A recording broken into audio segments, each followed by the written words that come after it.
Good evening, ladies and gentlemen, brothers, sisters, and all people around the world.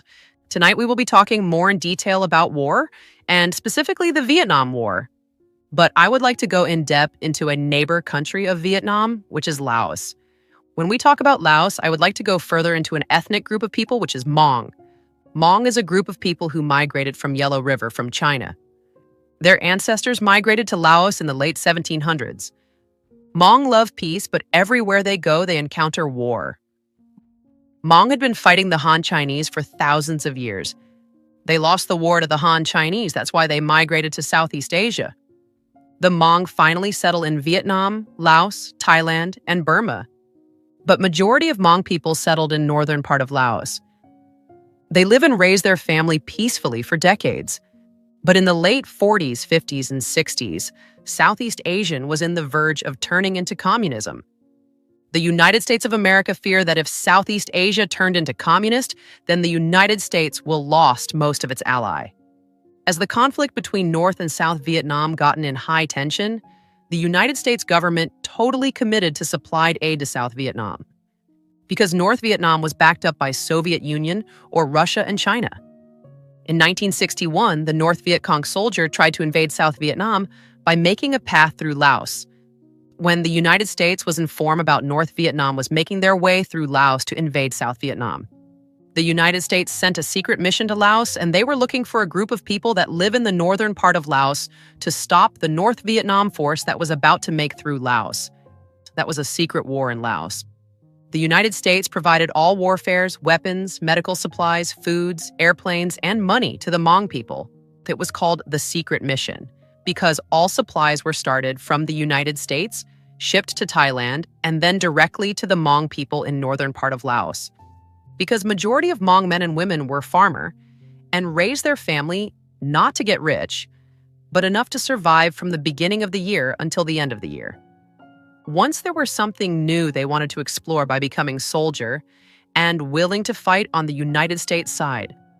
Not only men, but women and young kids as old or young as 13 years old were drafted or volunteered to fight alongside of the CIA from the United States. Hmong young men were trained for a short period of time, and then they were sent to the front line. Many young men were also trained to fly the T-28 fighter, and most of those young men never know how to drive vehicle, but first the T-28 fighter. It was sad that many of them were never asked question or been explained to of what they were fighting for. Majority of them believed that they were fighting to protect their family, their land, and their country.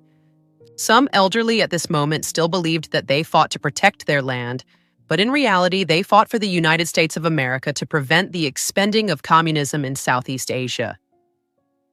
The United States CIA named the Hmong people as Special Guerrilla Unit, or SGU. From 1961 to May 1975, there were about 50,000 Hmong people were killed, including soldiers, women, children, and the elderly. The Hmong population was about 100,000 during the Secret War. The Hmong people population got wiped out almost 50%. However, there were only 35,000 Hmong soldiers were documenting that were killed. After Saigon of South Vietnam fell, the United States withdrawn from South Vietnam. In May 14, 1975, General Vang Pao flew out of Laos from Long Cheng, and thousands of Hmong were traveling to Long Cheng to be airlifted to Thailand, but only some were able to get into the plane.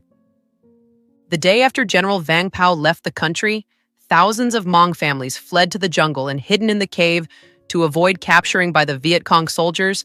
Many Hmong family were hidden in the jungle and slowly traveled by night and hidden by day until their final day to reach the Mekong River. The children, elderly, handicapped, and babies were tied to the bamboo floating, and the strong men were swimming at the same time they were pulling and pushing the bamboo to go across the Mekong River and escape for freedom onto the Thailand side. Of course, some did not make it because of the strong water blowing, and some were shot and killed while swimming across the Mekong River. The Hmong people were allowed to stay in the temporary refugee holding camp. Then they slowly going through the United States, France, Australia, and Canada immigration official and were processing to resettlement in a new country. Majority of the Hmong people resettlement in the United States of America. As of today, the majority of Hmong people live in Minneapolis and St. Paul surrounding areas. For 50 years, the Hmong people never been acknowledged that they fought for the United States of America. For almost 10 years, the Hmong people were lobbied years after years and requested the government to grant some benefits to the Hmong people who were involved in the CIA Special Guerrilla Unit veterans. In 2025, the state of Minnesota finally granted the Hmong Lao SGU veterans to receive benefit according to the Bill HF 1845. And it was just a week ago, the governor of Minnesota finally signed the HF 1845 bill into law. And all Hmong Lao SGU veterans can fully receive the veterans benefit just like all other veterans who served in this country. There are all Hmong young lawmakers who worked so hard in the Senate and in the House of Representatives to make that happen. And the bill finally become a law in the state of Minnesota. Thank you for those young Hmong lawmakers and many other lawmakers who helped make that bill become law. We are really appreciated your hard work and fought for the Hmong SGU veterans. And thank you for watching.